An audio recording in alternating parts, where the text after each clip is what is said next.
বাংলাদেশের সেরা বীর হিসেবে আখ্যা পাবেন। কাজেই যারা যুগের বীর, যারা সাহসী, যারা হাসিনার মতো ফ্যাসিস্ট খুনির পাহাড় সম জুলুমের মস্তকে তছনছ করে দেশ থেকে বিতাড়িত করতে পারে, তারা এর চাইতেও আরো কোন ফ্যাসিবাদ যদি ভিন্ন কোন রূপ নিয়ে বারবার এই জমিনে আসে, ইসলামী ছাত্র শিবির বারবার তাদেরকে প্রতিহত করবে, বিতাড়িত করবে ইনশাআল্লাহ। প্রিয় উপস্থিতি, ইসলামী ছাত্র শিবির আমরা এই 24-এ দেখেছি আমাদের কত শত ভাই শহীদ হয়েছে। আমাদের শহীদদের সংখ্যা আমি মনে করি 24-এর আন্দোলনের আমাদের শহীদরা অগণিত শহীদ, যাদেরকে আমরা কোনো সংখ্যার ফ্রেমে বেঁধে দিতে চাই না।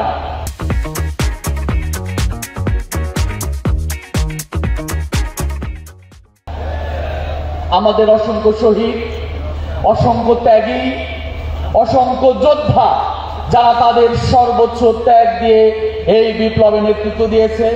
আমি আজকের সদস্য সম্মেলনের সদস্য ভাইদের বলতে চাই, 24-এর সেই ত্যাগের স্মৃতিকে ধারণ করে আমাদের ত্যাগের স্পিরিটে আমাদের পথ চলার জন্য শপথ গ্রহণ করতে হবে।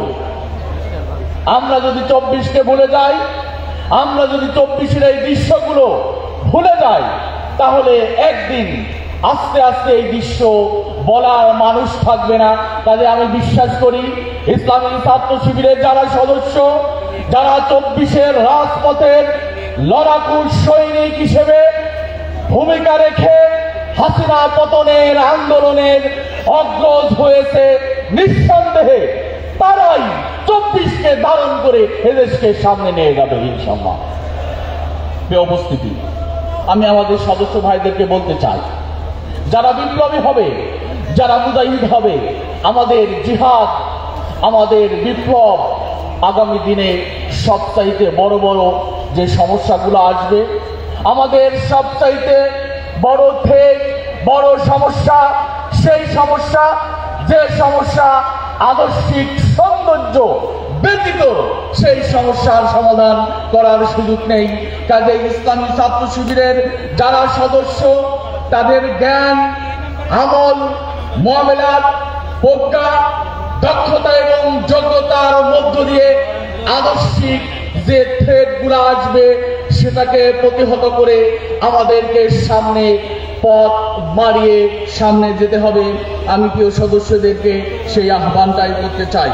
প্রিয় সদস্য ভাইয়েরা, আজকের সদস্য সম্মেলন যে সকল সদস্যরা অংশগ্রহণ করেছে, আমি বলবো এই সদস্যরা পুরো ইসলামী ছাত্র শিবিরের সকল জনশক্তিদেরকে পরিচালনা করে। আমাদের হাতে, ইসলামী ছাত্র শিবিরের হাতে যে পরিমাণ রিসোর্স রয়েছে, সেটাকে আমরা নিঃসন্দেহে আমরা আমাদের দৃষ্টিতে, ইসলামের দৃষ্টিতে আমরা বলতে পারি সেরা আমানত। আমরা আমাদের সেই জনশক্তি নামক আমানতদেরকে রক্ষা করতে চাই। যুগ, সময় এবং বর্তমানের আলোকে আমরা তাদেরকে গড়ে তোলার মধ্য দিয়ে যে কোনো পরিস্থিতি ফেস করে সঠিক জবাব দিতে চাই ইনশাআল্লাহ। প্রিয় উপস্থিতি, আমি আপনাদেরকে অনুরোধ করতে চাই, আমাদের জনশক্তি, আমাদেরকে ইসলামী আন্দোলনকে আগে বুঝতে হবে। ইসলামী আন্দোলনের মূল স্পিরিটটাকে আমাদেরকে আগে বুঝতে হবে। ইসলামী ছাত্র শিবির সেই জনশক্তি তৈরি করতে চায় যে জনশক্তি শুধুমাত্র কেবলমাত্র আল্লাহর সন্তুষ্টির জন্য জীবন দেওয়ার জন্য রাজপথে নেমে জীবন দেওয়ার জন্য প্রস্তুত থাকে, এরকম জনশক্তি ইসলামী ছাত্র শিবির তৈরি করতে চায়।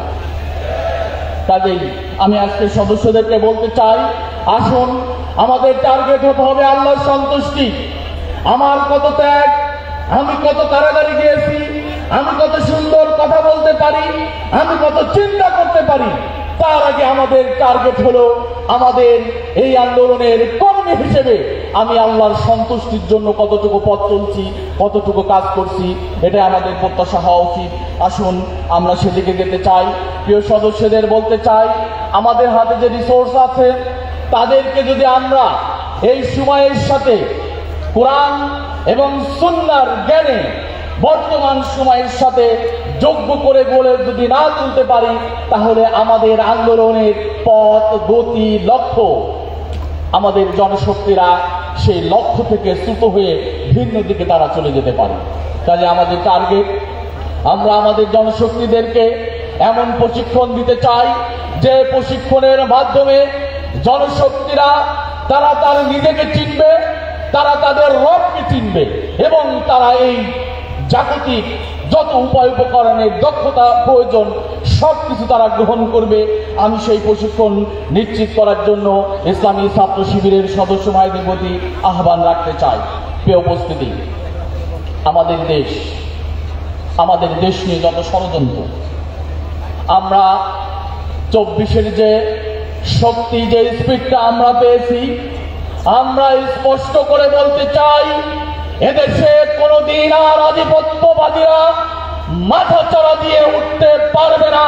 এদেশের জনগণ কোন সময় আধিপত্যবাদকে আর প্রশ্রয় দেবে না ইনশাআল্লাহ। কাজেই আসুন আমরা আধিপত্যবাদ মুক্ত একটি বাংলাদেশ গড়ার স্বপ্ন আমাদের জনশক্তিদের, এই দেশের মানুষের, এদেশের জনতার হৃদয়ে এঁকে দিতে চাই। তারা আধিপত্যবাদ মুক্ত বাংলাদেশের স্বপ্ন নিয়েই পথ চলুক।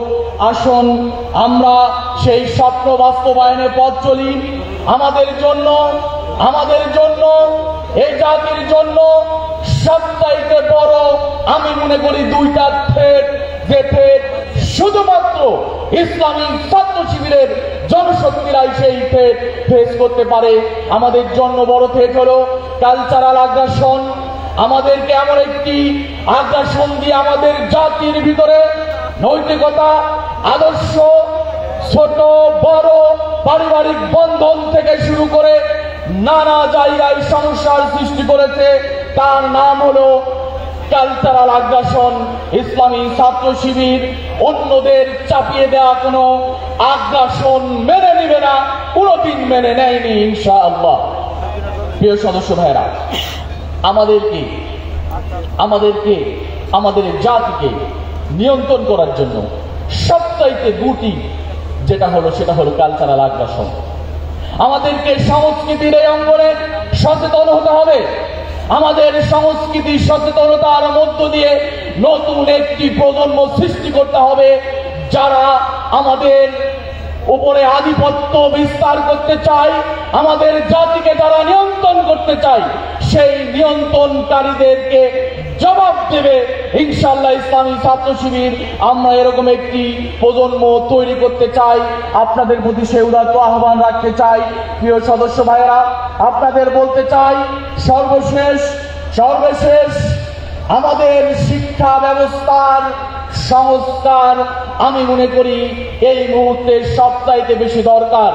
বিগত দিনে 15.5 বছর এবং যদি বলি স্বাধীনতা পরবর্তী 54 বছরেও শিক্ষা নিয়ে কোন সরকার সেই উল্লেখযোগ্য কাজ করেনি, যে কাজের মাধ্যমে একটি সমৃদ্ধ নৈতিকতার মোড়কে জাতি গড়ে উঠতে পারে। কাজেই ইসলামী ছাত্র শিবির যেহেতু স্বতন্ত্র শিক্ষা প্রতিষ্ঠানের নাম, আমরা চাই ইসলামী ছাত্র শিবিরের জনশক্তিরাই সেই শিক্ষা সংস্কারে প্রথম বলিষ্ঠ ভূমিকা রাখবে। আমরা চাই এমন একটি শিক্ষা ব্যবস্থা, যে শিক্ষা ব্যবস্থার মধ্য দিয়ে জাতি তার আশা আকাঙ্ক্ষা পূরণ করতে পারবে, এরকম একটি শিক্ষা ব্যবস্থা আমরা দেখতে চাই। কাজেই এই অন্তর্বর্তীকালীন সরকারের যারা আমলা, সরকারের সাথে যারা জড়িত, শিক্ষা কমিশন থেকে শুরু করে যে শিক্ষা ব্যবস্থা তৈরির প্রস্তুতি চলছে, সেখানে অন্তত আমরা এটা বলতে চাই, আমাদের শিক্ষা ব্যবস্থা এমন হবে যে শিক্ষা শিক্ষা ব্যবস্থায় অন্যদের দ্বারা আধিপত্যকে মেনে নিবে, মেরুদণ্ডহীন হবে, এমন কোন নাগরিক, এমন কোন লোক, এমন কোন দেশের মানুষ তৈরি হবে না, এমন একটি শিক্ষা ব্যবস্থা আমরা চাই। আসুন আমরা সেই শিক্ষা সংস্কারে অগ্রণী ভূমিকা রাখি। পরিশেষে বলতে চাই, আমাদের এই বছরে চলমান, গত বছরের শুরু থেকে নিয়ে আমরা অনেক ক্রাইসিস ফেস করে এসেছি। আমাদের বড় বড় সমস্যা ছিল। আমরা আমাদের জনশক্তিদেরকে দাওয়াতের মাঠে আমরা বিচরণ করতে দিতে পারি নাই। সমস্যা ছিল আমাদের জনশক্তিদেরকে গণগ্রেপ্তার করা হতো। আমাদের জনশক্তিদেরকে বিগত আওয়ামী দুঃশাসনে প্রায় 200-র মতো ইসলামী ছাত্র শিবিরের জনশক্তিদেরকে শহীদ করা হয়েছে। ক্যাম্পাসে ছাত্র শিবিরের কার্যক্রম বন্ধ ছিল। এখন অন্তত এইটা আমরা বলতে পারি, আল্লাহ আমাদেরকে সুযোগ দিয়েছে। আমরা বিগত 15.5 বছরের সেই সকল কাজের ঘাটতি আমরা এই আগামী যে সেশনটি শুরু হবে আগামী 2025-এ আমরা 15 বছরের সেই ঘাটতিকে পুষে নিতে চাই ইনশাআল্লাহ। আমরা কি পারবো? আমাদের সদস্যরা কি পারবে? আমাদেরকে পারতে হবে। প্রিয় সদস্য ভাই, আমি আপনাদেরকে বলতে চাই একদম শেষে, ইসলামী ছাত্র শিবিরের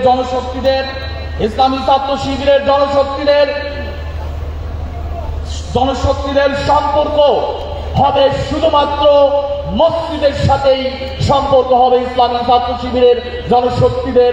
আমরা চাই ইসলামী ছাত্র শিবিরের জনশক্তিরা মসজিদকে কেন্দ্র করে, মসজিদ থেকে ইসলামী ছাত্র শিবিরের কার্যক্রম পরিচালনা করবে।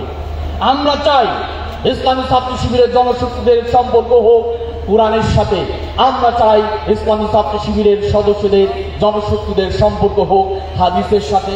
আসুন আমরা আমাদের সম্পর্ক কোরআনের সাথে, হাদিসের সাথে, মসজিদের সাথে জুড়ে দেওয়ার মধ্য দিয়ে একটি ভিন্ন পরিস্থিতিতেও এক ভিন্ন প্রকৃতির সময়ের সাথে সামঞ্জস্যশীল জনশক্তি, দক্ষ লোকবল তৈরি করে আমরা আমাদের সংগঠনকে সামনে নিয়ে যাই।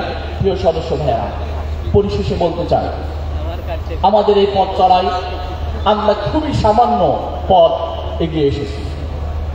আমাদের এখন অনেক পথ যেতে হবে, আমাদের এখন অনেক বাকি। কাজেই আমাদের এই পথ চলায় আমাদের অসংখ্য জনশক্তিরা শহীদ হবে, আমাদের অসংখ্য রক্ত দিতে হবে, আমাদের অনেক জনশক্তিদেরকে ত্যাগের নজরানা পেশ করতে হবে।